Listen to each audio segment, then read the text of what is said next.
What's stopping you from becoming a Catholic? Why can't women become priests? Why do Catholics worship Mary? Why do I need to confess my sins to a priest? Where is purgatory in the Bible? I think the Pope has too much authority. What's stopping you? You are called to communion with Dr. David Anders on the EWTN Global Catholic Radio Network. And a very Merry Christmas from all of us here at EWTN, the Global Catholic Network. Welcome to Call to Communion, the program for our non-Catholic brothers and sisters. If you have a question about the Catholic faith, we would love to hear from you today. Here's our phone number, and that is 833-288-EWTN. That's 833-288-3986. If you're listening to us in outside of North America, that is, you'll want to dial the U.S. country code and then a special phone number just for you, and that is 205-271-2985. You can also text the letters EWTN to 55000. Wait for our response and then text us your first name and your brief question. Message and data rates may apply. And those of you watching us today on TV, you can participate as well. Here's our email address, ctc@ewtn.com, ctc@ewtn.com. Charles Beery is our producer. Ryan Penny is our phone screener. Jeff Burson is on social media. If you're watching us today on YouTube or Facebook Live, you can put in your question in the comments section right there, and then Jeff will pass that on to us here in the studio. I'm Tom Price, along with Dr. David Anders. Tom, how are you today? Well, I'm great. How are you, my friend? Oh, I'm doing decent. Thank you. Since we're talking about Christmas, we're in the Christmas season. Why don't we do some things about, just be dealing with Christmas specifically? And one thing is that for Catholics, and many people may not realize this, it's not a one-day thing, is it? It's not just a day. It's not just a day. It's a season in the liturgical year. It actually stretches from Christmas Eve to Epiphany and then the baptism of our Lord. Okay, so several days, and so we get to keep the tree up longer. It's a good thing. That's a lot of fun. Yeah, absolutely. Why don't we continue here with an email? This is from Samuel, who says, Dr. Anders, what version of the gospel do you prefer to read for the Christmas story? That's a great question, and I don't know that I've ever considered it. I mean, among the Gospels, I've always been somewhat partial to Matthew. I mean, I really like Matthew's Gospel. Mm-hmm. Luke is kind of endearing in its account of the Christmas story because you get all those shepherds thrown in. I mean, it's kind of like, would you rather have kings or shepherds? You take your pick. And, of course, all the nativity plays that you do in school when you're growing up, you usually throw them both together. You do kind of an amalgam. When I was a kid, I think I was a king and a shepherd in different years. Yeah, so my acting career was off to a great start. Very good. I was also a gorilla once too, but not for a Christmas play. I would hope not. Yeah. All right, Samuel, there you go. Thank you for your question.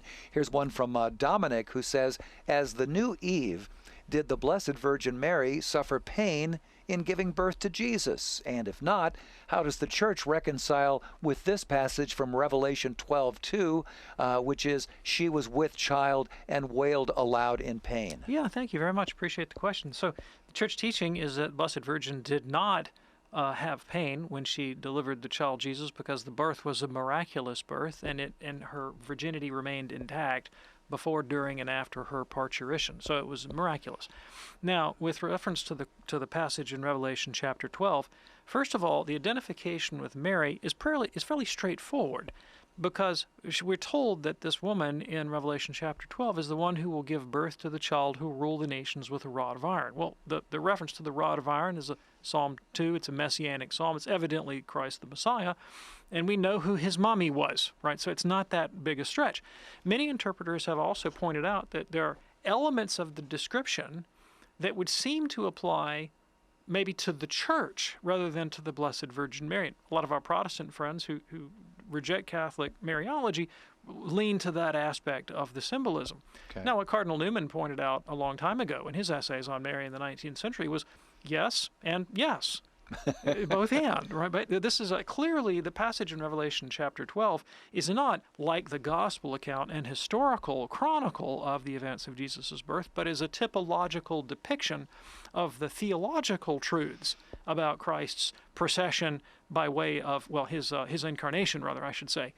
And so there are elements of the description that fit to both, right? Both identifiers, both to the Virgin Mary and to the Church, which is why, by the way, the Catholic Church regards Mary as a type of the Church, right? You get both kind of realities rolled up in one in her person. And and the other elements of the passage are clearly figurative and evocative. I mean, the language about dragons with tails dragging stars out of the sky is obviously not a literal description. I mean, I look up and the star's still hanging up there. I mean, it's not a literal description. Right. These are apocalyptic descriptions of theological realities. Now, did the Blessed Virgin herself suffer in life? Of course she did. Right, from the moment of the Annunciation, she was struck with really quite a disturbing message about what the course of her life would look like. I mean, you figure 12-year-old girl with a promise of perpetual virginity, you're betrothed to a much older man, and you learn pretty quickly that you're going to give birth to a child that everybody's going to want to hate and kill, and you have to go off into exile, live in a foreign country where you don't speak the language, come back and watch your child die the death of torture, and then have to go, live with your nephew for the rest of your days. I mean, it was a pretty serious message that she heard, and of course she did suffer. She suffered profoundly, empathetically, on behalf of her son. As any mother can tell you, you watch your child suffer and die, an ignominious death in that way. It's very painful for you. So, and then the Church, of course, does, in a metaphorical sense, suffer to bring forth Christ, insofar as Christ is birthed within each one of us as we follow in a spiritual way after Mary. And it's in that crucible of our own interior suffering that we most manifest Christ to the world. All right. Appreciate that. Dominic, thank you so much for your email. A real quick one here before we go to break. This is from Steve on YouTube. As a convert in 2005, I jumped right in, becoming an extraordinary minister of Holy Communion. I fell away from the church for several years, but now I have come home. Am I still an extraordinary minister of Holy Communion? Yeah, thanks. I appreciate it. So what I would do if I were in your shoes is I would just ask your pastor what he wants you to do. I mean, when the church designates you as an extraordinary minister, it's because you've been trained and certified, and that they verify that you don't. This is not a ministry to which you have a right. It's a privilege to which you're called. Because there's an extraordinary, and that's why the word is extraordinary, need. So just talk to your pastor and say, I kind of fell off the path for a while, now I'm back. Is it okay if I continue in this ministry? Very good. And then there you go. Okay. Steve, thanks for checking us out today on YouTube.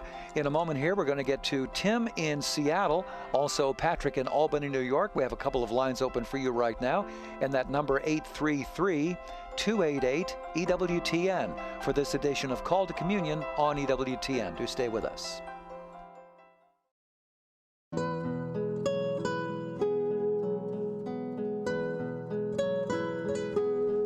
Again, a very merry and blessed Christmas to you from all of us here at EWTN, and of course this program, Call to Communion with Dr. David Anders. If you're ready now, let's go to the phones at 833-288-EWTN. We're going to begin today with Tim. Tim is in Seattle listening on the great Sacred Heart Radio. Hey there, Tim, what's on your mind today? Hi there. I need your wisdom countering two pro-abortion arguments. All right, let's hear them. So, first, yes, so if life truly begins at conception, then that would mean when a woman has a miscarriage, she's actually committing murder. Second. Excuse me, stop. Whoa, wait. I've never met a woman who intentionally miscarried, have you? Of course not. Right, that would be abortion. That'd be abortion. Right. So accidental miscarriage is not intentional. So how could it be murder? Because she's getting rid of a life form out of her body. Yeah, but not intentionally, right? I mean, murder is the crime of intentionally taking another life. Okay. And she's not intentionally taking another life, so it's not murder. It's the tragic loss. Manslaughter? No, it's not her fault. She's not to blame. Okay. Right, it's the tragic loss. I mean, she's not to blame for that any more than she would be to blame if her 5-year-old had a chromosomal disorder that led to childhood mortality. It's not her fault. Okay. I mean, Yeah, I'm certainly not arguing for abortion, but I have this conversation with abortion opponents. Sure. So that, the first challenge is based on a profound misunderstanding of the nature of murder, and so that's your answer to the first problem, which is that this is not yes, a miscarriage is the loss of a human life, but it's not the crime or the sin of murder because the mother is not responsible. And you, Tim, you had a second question. Okay, yeah, so second one, let's say I have a wart on my big toe, and that wart, it has cells which are alive, but I cut it off. I'm certainly not killing any life form. So that at conception, what makes you think those cells are imbued with the spirit of life versus just being no different than a bunch of live cells? Sure, yeah, definitely. So, question for you: will the wart on your big toe grow into an adult human? No, it's not a proto-human. Right, exactly. It's neither human nor is it proto-human. It does not have any intrinsic capacity to develop interiorly and internally a unique human life, but the zygote does. That's precisely the difference, right? At any stage of human development, whether you're a zygote or you're an embryo, or you're a 1-day-old child, or you're a 5-year-old child, or you're a 20-year-old man, or a 50-year-old man, or an 80-year-old man, there's always some stage of development ahead of you, some potential that you have not yet reached. But what makes you a distinct organism, a substance, in this case a rational substance, is your intrinsic ability as an organism to progress along that developmental path.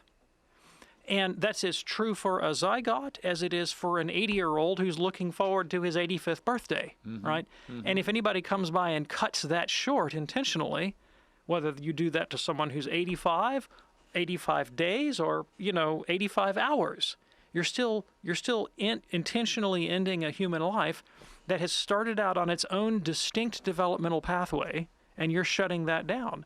That's not true of a wart. A wart is a deformation in a distinct organism, in a human person, and the wart has no independent capacity to develop into an adult human or to trace that life path from zygote to old man. Okay. Tim, thank you so much for your call. That opens up a line for you right now. If you have a question for Dr. David Anders, 833-288-EWTN. That's 833-288-3986. Let's go to Patrick now in Albany, New York, listening on Pax et Bonum Radio, AM 1460. Hey there, Patrick. What's on your mind today? Yeah, hello. I'm just wondering about Adam. After God created Adam, the first human being. After God created Adam, it was a lifeless body until he breathed life into him. And when Jesus was dying on the cross, after he died, whose hands did he commit his spirit to? That's what I want to know. Okay, thank you. So the phrase, into your hands I commend my spirit, is, of course, an idiomatic way of saying I surrender my soul to God. Okay? And so, we shouldn't conceive of the Almighty possessing physical hands, because God, of course, is a spirit. Now, if you're talking, however, about the Trinitarian relations, I mean, how is it if Christ is Almighty God, then how does he surrender himself to himself? I mean, that might be what you're thinking. And for that, we have to remember that the incarnate Son of God is fully God and fully human.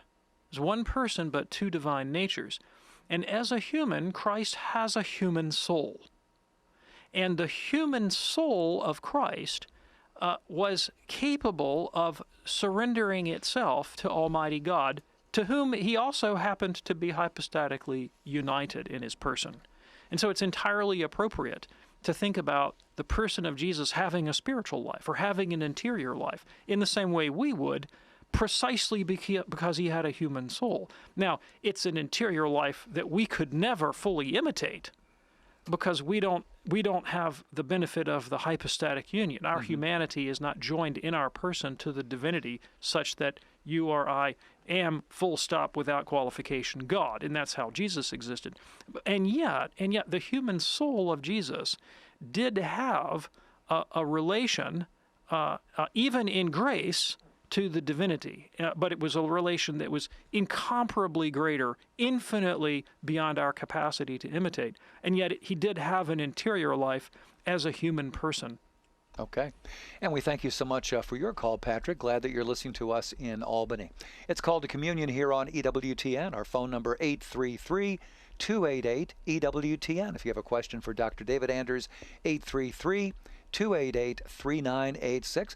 Recommend that you call now because phones do get clogged up, especially in the last half of the show. We would hate to not get your question on the air. Here's an email that we received. This is an anonymous email, David, from Canada. Hello, I'm sponsoring a Native American boy in Paraguay. He is not Christian, but practices the religion of his tribe. He does not attend a school, or he does attend a school run by nuns. So what is the best way to evangelize him? Okay, so you're sponsoring him. I assume that means that you're contributing to his financial well-being, maybe paying his tuition, and he's attending the school run by nuns. That seems like a pretty good start to me. Yes. Right? I mean, you're bringing this child into the orbit of Catholic religious, and they're on the job, and they're on the ground. And your financial support, Jesus actually talks specifically. He talks specifically about the role of the laity in supporting Catholic ministry. After he gave the command to the disciples to go out and preach the gospel and heal the sick and raise the dead and these kinds of things, he said, anyone who gives even a cup of cold water to one of these little ones. And in that context, he's really talking about those who've gone out to spread the gospel. Those who would give cups of cold water. Jesus himself was accompanied by a large number of women who had means, and they would contribute to the financial costs of his ministry as he was going around Judea and the Holy Land preaching the gospel and healing the sick. They paid for his daily needs. And he said, you should do the same thing for these folks that I'm sending out. And anyone who gives even a cup of cold water will surely not lose his reward. So the fact that you're sponsoring this child and you're making it possible for the religious sisters to minister to him, Jesus says to you, you will not lose your reward. Beautiful. Thank you so much for your email. It's Called to Communion here on EWTN. There's a line available right now for you at 833-288-EWTN. That's 833-288-3986. Matthias is watching us on YouTube right now. Matthias says, under normal circumstances, when, as in at what age, does the Sunday Mass obligation begin for Catholics? Also, why do Catholics bow before the altar? Yeah, thanks. Appreciate the question. So, Code of Canon Law, if memory serves me correct, says that Catholics from the age of 7 are bound by the Sunday obligation. Now, I tell you, in my practice and many people that I know, we take our small kids to Mass. Sure. And we're Catholics, so people get used to the fact that you have squirmy wormies sitting next to you on the pew, and sometimes you have to get up and walk out. And the reason I did that is I said, I had this conversation with my wife years ago, and she asked me one time, she said, well, they don't know what's going on. And I said, doesn't matter. They can learn the habit of reverence. You can learn the habit of reverence without the words. And we want to teach them Sunday is something special. And I know in my own life, before I was Catholic, grew up Presbyterian, my parents always took me to church every Sunday from a very young age. And I have a very distinct memory as a very young child of the offering plate coming down the pew and my dad reaching into his pocket, did this every Sunday without fail, pulling out a quarter, which that was big money back in those days, pulling out a quarter, putting it in my hand and saying, put this in the offering basket. And you say, well, that wasn't your quarter to give. You better believe it was my quarter to give. He gave it to me, and then I put it in the offering basket. He was teaching me how to be charitable and how to give. And that all happened before the age of 7. I went downhill after 7 in my case. But I got a lot. I learned a lot by the age of 7. Okay, very good. And thank you so much for checking in with us via YouTube, Matthias. Call to Communion here on EWTN. Our phone number 833-288-EWTN. You want to know why Catholics bow in front of the altar? Yes, he did. Okay, so 2 very important things happen on the altar. One is that Christ comes down from heaven and is present to us in the Blessed Sacrament, which is consecrated on that altar. So this is a very sacred place. Secondly, the altar is the altar of sacrifice. That's what altar means. And that body and blood of Christ, made present for us in the Blessed Sacrament, is in turn offered to God the Father in reparation for the sins of the world. So this altar represents the high point, the central moment of Christian worship, and the most sublime act of worship that we can give to Almighty God. And we bow to show reverence to what a sublime mystery is being presented to us in the Holy Sacrifice of the Mass. Okay. Glad we could answer both those questions for you there, Matthias. Thank you so much for listening to the show. Here's a question from Marie, listening in Ghana. This is an email just received here. In a recent episode, a caller asked about how to tell the difference between God's will and the evil one guiding you to another choice. But what do you do in cases where something is morally neutral? For example, going on a road trip or a vacation, but which for some reason feels wrong or maybe feels dangerous or just doesn't feel right. Love your show. Thanks in advance for your response. Marie in Ghana. Okay, thanks, Marie. I really appreciate the question. So, first of all, conscience, to which we always have an obligation, an unqualified obligation to obey conscience. Conscience is a function of our deliberative reason. It's our practical intellect discerning the prudent or the right course of action in any concrete set of circumstances. So this is not something. It's not an ushy-cushy, funny internal feeling. Conscience, conscience is not just a flow of the humors. Conscience is a determination of the reason, the practical intellect about the proper thing to be done, based on an understanding of the hierarchy of values that would pertain in any situation. So, for example, if I'm driving down the road and I see somebody who's injured who needs help, and I also see, somebody left a really delicious lunch basket over here on the right. There's nothing wrong with picking up a lunch basket, but the human life is of more value. And I don't need intuition to tell me that. I mean, my reason can see that, and I can judge that is the proper thing to do. I don't have to put up a little Geiger counter, to see where my emotions flow. Yeah.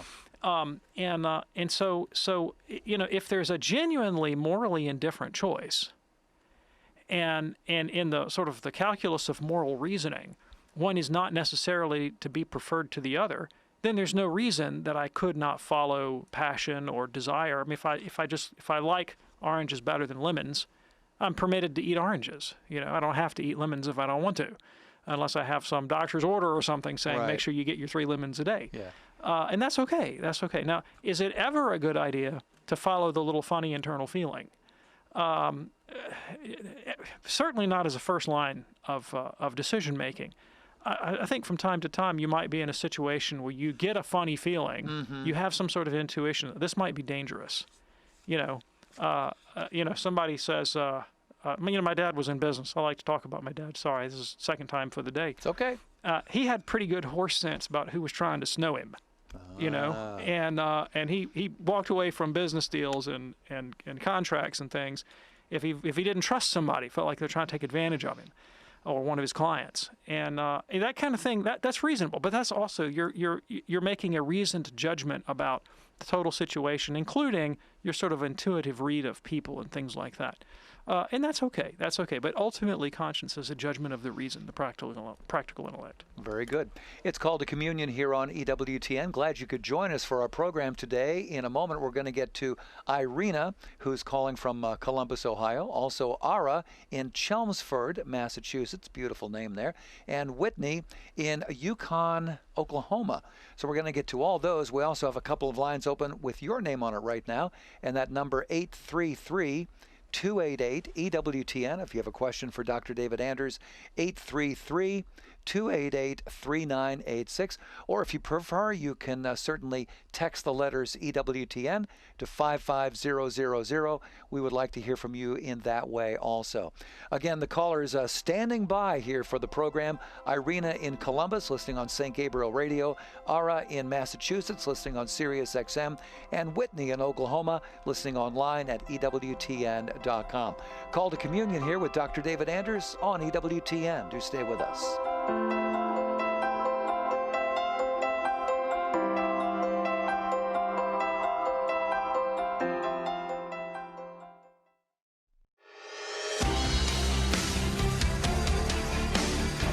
It's called to Communion here on EWTN. Looks like we have one line open right now at 833-288 EWTN.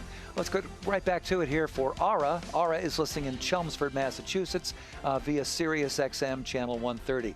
Ara, what's on your mind today? Thank you, Dr. Andrews, for taking my call. My question concerns non-Catholics attending a Catholic Mass and receiving Holy Communion.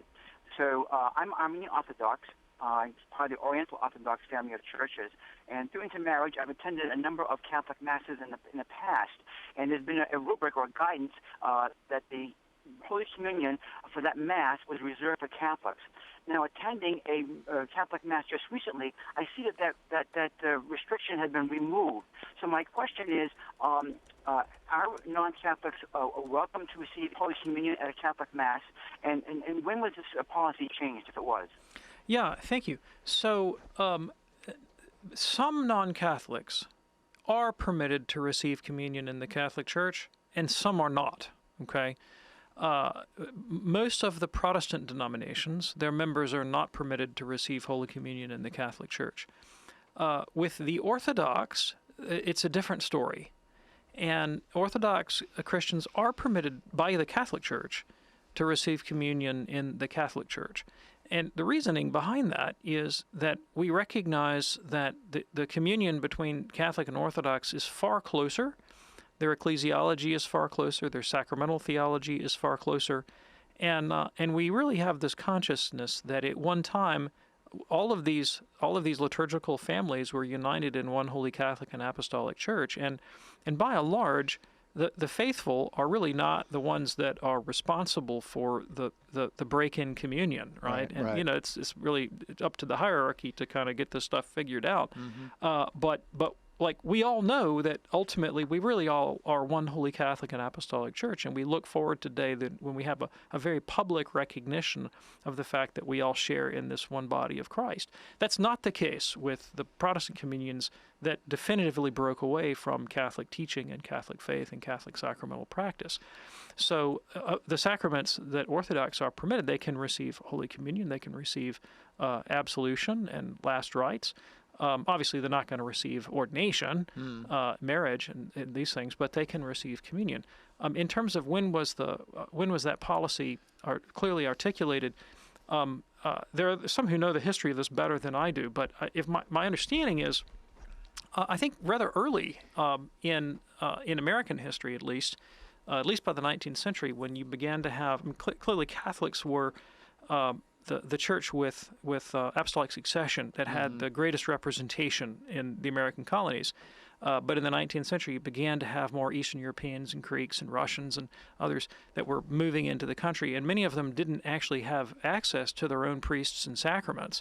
And the Catholic Church felt a great solicitude towards these people and wanted to see that their sacramental needs were met. And that's clearly the case with Eastern Rite Catholics. But the provisions allowing these began to evolve basically at that time. And I'm not an expert in the law of Oriental churches or the canon law on this issue, but it's something that's sort of been developing over time by the 20th century and clearly by the Council. I mean, this is a much more standard practice. Ara, thank you so much for your call. Let's go to Irina in Columbus, Ohio, listening on St. Gabriel Radio. Hey there, what's on your mind today? Thank you for taking my call. I know that your show is geared towards non-Catholics, but as a Credo Catholic, I've enjoyed listening to your show for the last 4 years. Thank you. I don't really have a question. It's more of a comment. I think that I was called to call because you answered that abortion question with such class and intelligence, and I really appreciate that. As a Catholic, as a mother, and as a scientist, I know that life begins at conception, and I just thought that the way you handled that question was so beautiful. I also don't understand why some people are under the misconception that science and Catholicism can't coexist. And so they ask these pseudo-intellectual questions when, their motives, his motives were somewhere else, and actually learning about the issue. So I really appreciate the way you handled that question. Thank you. That was my comment. I really do appreciate it. Thank you so much for your kind words. And of course, on the question of the Catholic faith and science, It's very important that people realize, many people don't, of course, that the scientific revolution in the West, it's largely the fruit of Catholic intellectual history. And most of the groundwork that needed to be done in order for there to be a scientific revolution was carried out by Catholic scholastic theologians and Catholic philosophers. And it's not just the recovery of Aristotle to Western universities, although that was critical, but also explicitly the attempt to reconcile divergent theories of physical science and natural philosophy, and to see how those could fit together in the notion of a contingent universe. You know, the Greeks, most ancient cultures, didn't really have the idea of a contingent universe. Contingent means non-necessary. But Christians, of course, believe that God created the world out of nothing as an act of his own free will. The earth doesn't have to be, right? There's not a necessity to the way things are. God set it up this way. And so that if you follow the logic of that, deductive reasoning, where you start with sort of incontrovertible first principles and work your way down, will only give you so much, because there are certain things about the natural world that are just not deductively obvious, right?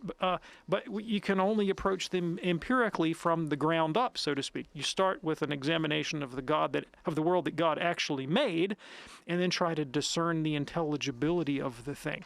And so it was actually on that basis that things like the theory of inertia was often credited to Galileo, but it's actually 14th century Catholic thinkers who discovered the principle of inertia on theological rather than just purely empirical grounds. Wow. And then the early modern scientists like Galileo and Copernicus and the others were notorious about plagiarizing and very deliberate in not quoting their sources. We're reading in these Catholic scholastic cosmologies, and then they said, well, these are interesting ideas. Let's empirically test them. Oh, they work. All right?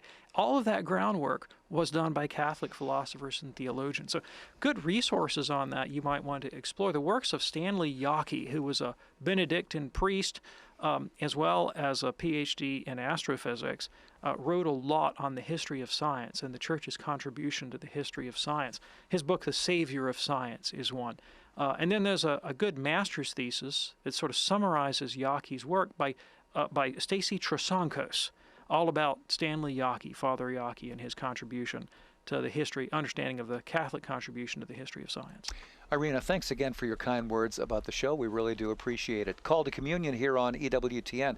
Want to get to a tough question here. This is from Mark, who is watching us right now via Facebook. Mark says, some 50 years ago, I pressured my girlfriend to have an abortion she did not want. I have carried guilt and deep sadness ever since. Although I have confessed that since and have received absolution, and I know that God has forgiven me, but I have not ever really forgiven myself. My life since then has been an act of penitence. So how do I release, finally, that sadness and guilt? Okay, I appreciate the question a lot, and I'm so sorry. And our heart goes out to you with this, because this is obviously, this would be a source of great suffering to you. 50 years. Yeah, that's really awful. Okay. I've got a couple thoughts. First of all, remember Jesus Christ himself said, "Blessed are those who mourn." And so it's not inappropriate for you, when you consider the loss of a human life, whatever the circumstances, to mourn and to recognize that as an evil and something that calls for your compassion and empathy and maybe your remorse, right? That's not an objectively bad thing. In fact, it might be a source of blessing in your life, even in a very sort of paradoxical way. After you've come to repentance and realize it can be a motive for you going forward to reform your life and seek virtue and cherish others. And so all those things can be good things, that God can allow good to come even out of evil. So blessed are those who mourn. Don't forget that. Secondly, I would suggest that, when you know objectively that your sins are forgiven, that you've been reconciled to God, and you're okay, like you're moving forward on the right path. There's an unhealthy sort of self-preoccupation and guilt that can come as really a temptation against the life of virtue. I myself am deeply familiar with this temptation, and I'm empathetic to your plight. We can become so down on ourselves and think, what a bad guy I am, and how can I ever do differently? And, if only I could go back and Father Emmerich says we have to give up the hope for a better past. That's a great piece of advice. Yeah. But this temptation to despair or to sloth in the spiritual life out of despair and thinking we can't ever do anything about it, the ancients had a word for that. They called it exadia. It was one of the evil thoughts. If you remember the 7 deadly sins, the one that's identified as sloth, we think of sloth as just, I don't want to get off the couch, I'm eating my burrito, But it's more than that. It's a kind of spiritual lassitude born of despair and a lack of hope that really drags us down.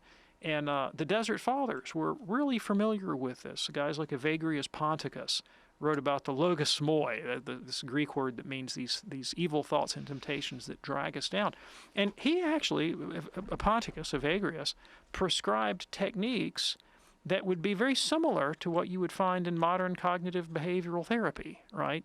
That we have to take steps to avoid what one psychologist told me one time we call stinking thinking, because your emotions will often, not always, but they'll often follow your thoughts. Uh-huh. And what the fathers of the church counseled, and look, these guys are direct antecedents to modern psychotherapists. What they counseled was attend to your thoughts. Be aware of, when you catch yourself going down that negative path of stinking thinking and catastrophizing and self-blame, you do something to snap yourself out of it. And literally, I had one therapist tell me, put a rubber band around your wrist. Literally, snap yourself out of it. And you counter it with positive thoughts, affirmations that you can articulate to. That's exactly what the Desert Fathers said. That's what Evagrius Ponticus said to do in his book, The Practicus, which is a counsel on how to defeat these evil thoughts. And so you can repeat to yourself, that's a lie.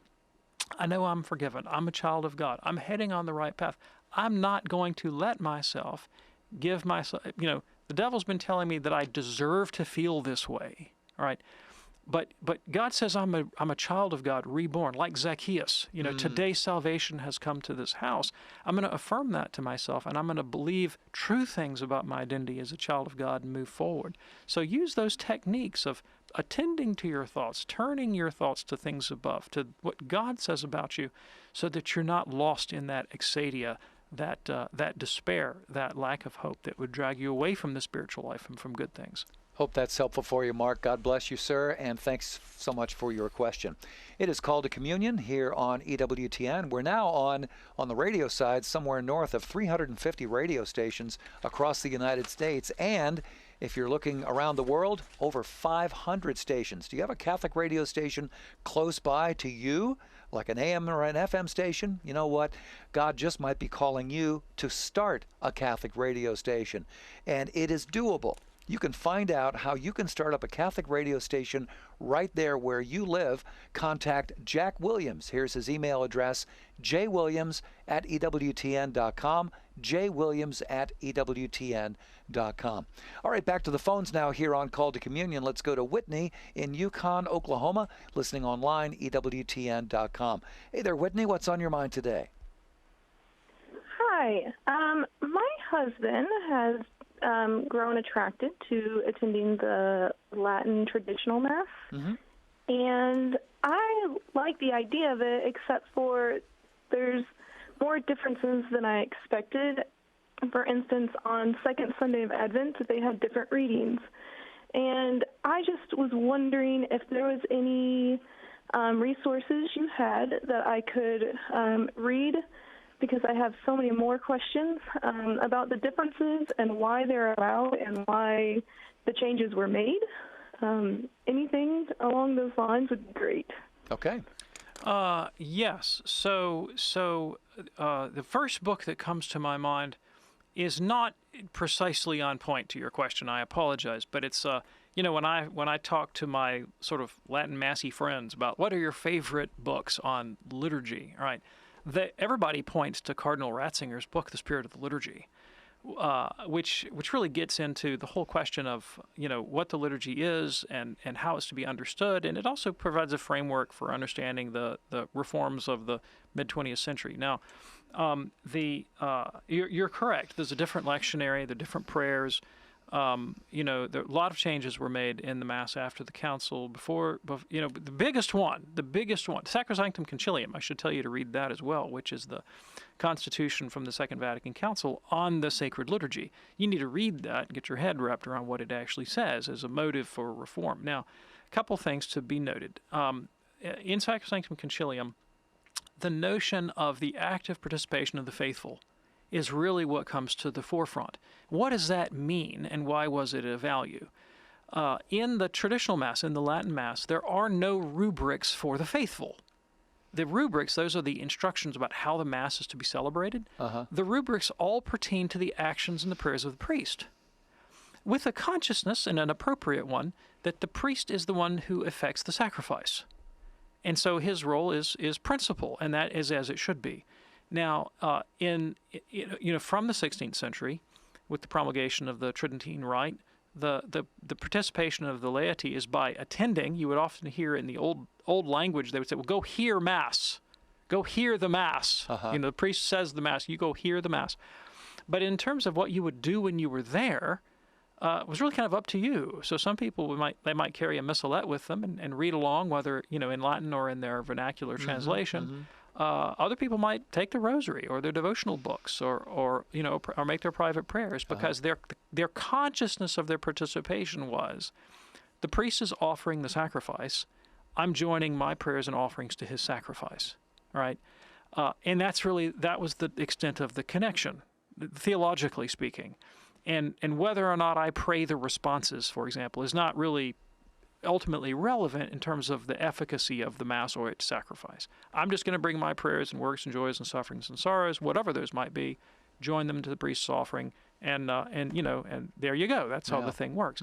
Well, because of that dynamic, which had many commendable aspects to it, many people felt like they didn't know how to do that. They didn't know how to connect to the Mass. They weren't sure how to appropriate the spiritual riches of the sublime sacrifice. And so from the 19th century, there was a liturgical movement aimed at bringing the lay people into a more informed participation of the liturgy. And that was a value that was articulated long before the Council. And it's one that early 20th century popes embraced and endorsed. And so the Council Fathers said, we really need to make that paramount, that idea of how do we bring the faithful into an informed participation in Mass. Now, one of the abuses, if you will, one of the malformations of that principle, some people thought participation of the faithful means that they get up and run around the altar and do things. And that's not what it meant. What it meant is that they have an understanding of the sacred rites in which they're participants. And Sacrosanctum Concilium, that constitution, points out what is always standard Orthodox Catholic truth: the priest effects the sacrifice, but the whole church offers it. The holy sacrifice of the Mass is offered by the entire church, effected by the priest, offered by the whole church. That's why you hear the priest say, in the ordinary form, pray, my brethren, that my sacrifice and yours. Yes. Right. And so that goes into part of the reason why the liturgy was changed as it was. Now, in the Council Fathers did not anticipate the changes that actually happened, right? Those came out of the Sacred Congregation for Divine Liturgy, Divine Worship, and sort of happened after the Council. But in terms of bringing in that note of active participation, that was the key difference. Okay, very good. And Whitney, thank you so much for your call today here on Call to Communion. Let's go right now to Jenny in St. Louis, listening on Sirius XM 130, a first-time caller. Hello, Jenny. What's on your mind today? Hi, thank you. I love your show. I was hoping you could help me understand something about the Last Judgment. I understand that there are two, that first we are judged at the moment of our death, but then the second one, when Christ will judge the living and the dead. And so my question was about that second, more public judgment and why that was necessary. Yes, thank you very much. I appreciate the question. So when my children were in school and in athletics, swim team, wrestling team, whatever, you knew who won the match as soon as the match was over. As soon as the event was done on the swim team, you knew who came in first. and the referee's there with their time clocks or whatever, and they went, click, you win. And so mom and dad were happy, all right? But at the end of the swim meet, or the end of the wrestling match, or the end of the Olympics, whatever it is, what do? Well, you take the winners and you put them up on a pedestal and you hand them a ribbon and everybody claps, right? Yeah. And the losers go home crying, right? That's the way it works. It's the same thing with God's judgment. At the end of your life, you receive the verdict, so to speak, and you know instantly where you're going. You're going to heaven, hell, or purgatory, and that's how it works. But at the second coming of Christ, you get your body back. You don't have your body for a while. You miss it. You want to get it back. You get it back at the end of time, and then God hands you the ribbon, so to speak. You get publicly, if you're one of the elect, if you're one of the righteous, you're publicly vindicated in the very same sphere in which you were once dishonored for being a follower of Jesus. So you think about the martyrs, for example. That's really easy to see in their case. They were thrown into the arena. They were mocked. They were tortured. They were ridiculed in a public way. Now, when they died, they went straight to heaven, so they don't mind. But at the second coming of Christ, they'll be vindicated before the very same people that cast them into prison and tortured them and sicked the lions on them. And that's part of the reward of the just. And it's also part of the display of God's glory, that he takes care of his own. He vindicates his children, and the punishment of the wicked is manifest. We grieve so much over the injustices, particularly the wars and the cataclysms of the 20th century. And we think, how could this tyrant or that tyrant who killed so many millions of people, and then offs himself in a bunker, there seems to be no justice in the world. Well, God says, well, do I have a surprise for you, right? There is justice in the world, and all the world will see it. That's the point of the final judgment. All the world will see it. Okay. Thank you so much for your call, Jenny. We'll get to as many calls as we can on this edition of Call to Communion. Here is Teresa now in Lyons, Nebraska, listening on the Great Spirit Catholic Radio. Hey there, what's on your mind today? I wanted to ask Dr. Anders, why do people make the sign of the cross after they receive Holy Communion? Yeah, thank you. Appreciate the question. So, making the sign of the cross after Holy Communion is not indicated in the rubrics, meaning that you're not required to do it. And if you fail to do it, you haven't missed out on something essential. I will tell you why I personally do this, right? All right. I make the sign of the cross like all the time. I do it all the time. I do it sometimes getting in and out of the car. I do it if I have a wayward thought. I do it if I'm upset. I do it if I'm happy. Because, look, it's speaking sign language to God. That's what it is. And sometimes I want to connect in prayer to God, but I don't have words for the occasion. And I make the sign of the cross, which is just sign language to God. When I go to Holy Communion, I feel an intense gratitude for the privilege. And many times I don't particularly want to offer an articulate prayer in words, but I do wish to indicate by some gesture my gratitude and appreciation to God for the Blessed Sacrament. It seems to me that the sign of the cross is a very appropriate way to do that. But you don't have to do what I do. It's not required by the rubrics. All right. Teresa, thank you so much for your call. Real quick, let's go to Cindy in Pennsylvania. Cindy, we have about a minute. What's on your mind today? I just want to thank Dr. Anders for everything he does, and to let him know that even as a cradle Catholic, I listen to you on the radio, I watch you on TV, and I'm learning so much. They don't have the time to teach us the things that you are teaching us. So I want to thank you on behalf of the cradle Catholics. I really don't have a question. I cannot tell you how much I appreciate that. That means the world to me. It really, really does. When I went to the priest and told him I wanted to become a Catholic, he looked at me and he said, well, either you're marrying a Catholic or you read your way in. Because that's true of like 99% of converts. Sure. It's one of the two. And I said, option B. I read my way in. And I did. I read for years and years and years and years and years, full time, really, as a theology student. And I was a really hard case. I had to spend about 10 years at it, reading my way into the church. And I learned a lot of stuff. And it's the greatest privilege of my life that is not just in service to my own conversion to the Catholic faith, but that I get to turn around and share with other people the reasons that made me Catholic. And that's why we have what's stopping you from becoming a Catholic? Odds are it was stopping me once too. Sure. And I love to be able to share with people how God brought me through those hurdles, and maybe I can help them too. So thank you so much. Cindy, we've been doing this show for, I think, 6 years now, David? Yeah. And I'm still learning every day on this program, even though some questions come and go, and we know that we're going to get a lot of repeats, but I learn something every day. So thank you so much for your kind words about the show. Hey, Dr. David Anders, thank you, sir. Thank you very much, Tom. Don't forget, we do the program right here on EWTN Monday through Friday on the radio side at 2 p.m. Eastern, with an encore at 11 p.m. Eastern and a best-of show Sundays at 2 p.m. Eastern. On behalf of our fantastic team, I'm Tom Price along with Dr. David Anders. Thanks for joining us this time and every time here on EWTN's Call to Communion. God bless.